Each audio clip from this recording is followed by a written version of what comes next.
Hello, my name is Sam Edgman, and I work for the SAS Institute. I want to share with you how I've used JMP Graph Builder to plot all 30,699 shots that Kobe Bryant took over the span of his 20-year career. Here we are in JMP's Graph Builder, and we can now start building our chart of all the shots that Kobe Bryant took during his career. I'm pulling the X component over in the Graph Builder. Now I'm going to pull the Y component, and you can already see this shot chart take shape. And it'll look a little bit better when I pull over the shot flag onto the color box. And let's change these colors to Laker colors and make a made shot purple and a missed shot gold. Looks pretty cool, doesn't it? One thing I like to do with this information and all these shots is to just move around on the graph and see what the shot was and when it was and who it was against. Maybe think about did I see that game or something like that.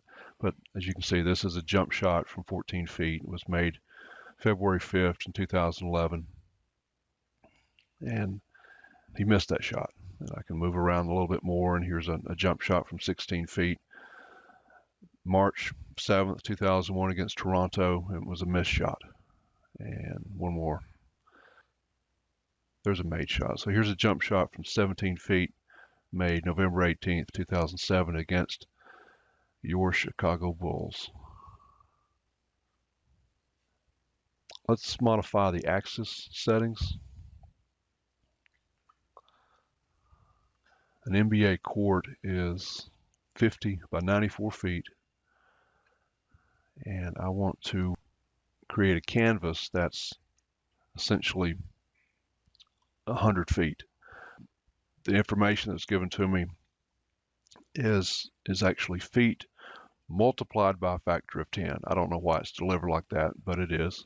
So this is essentially 6 feet behind the goal, and this is 100 feet.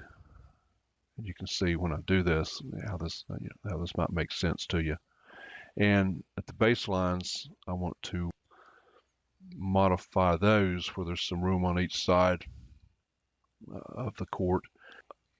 The court's 50 feet wide, and I'm setting it up to be my canvas to be 60 feet wide. Now, the reason I'm setting it up like this is I want to draw a court so it'll give some better reference to these shots that's being plotted here. So to make some sense of that, to make this have a better visual impact, I want to get rid of some of this data. And to do that, I want to create a local data filter and just put games in it, just a single game, such that I can come down and pick a game out.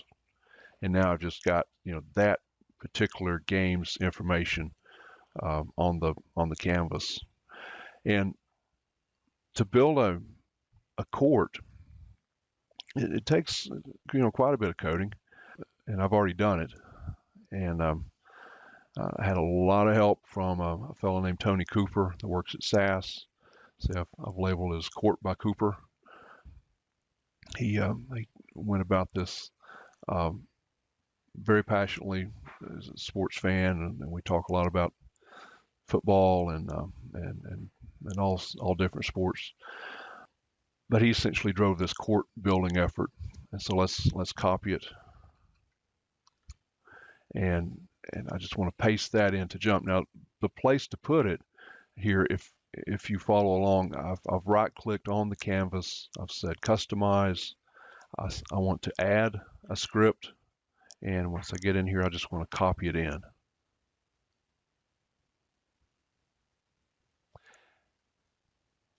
And we could go through some detail, but it's fairly straightforward. We've identified basically the pen size, is basically how thick we want the lines to be. I've made them black just so they'd stand out against the purple and gold. Here's the dimensions on the court. Here's each side of the lanes, the sidelines, the baselines, and so forth. Here's the three-point line. Our first pass at this required a lot of data. You can see all this as I'm zipping down through here. But once we've got it all in here, I can just simply say apply, and just like that, we've got a court by Cooper. Let's make the marker size just a bit bigger so we can see these shots. And let's get rid of the control panel now. And maybe move our legend to the bottom.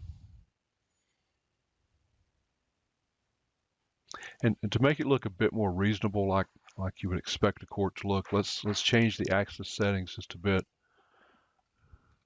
and just make the court 50 feet long, or just a little more beyond half court. See, now it looks a little more reasonable, doesn't it?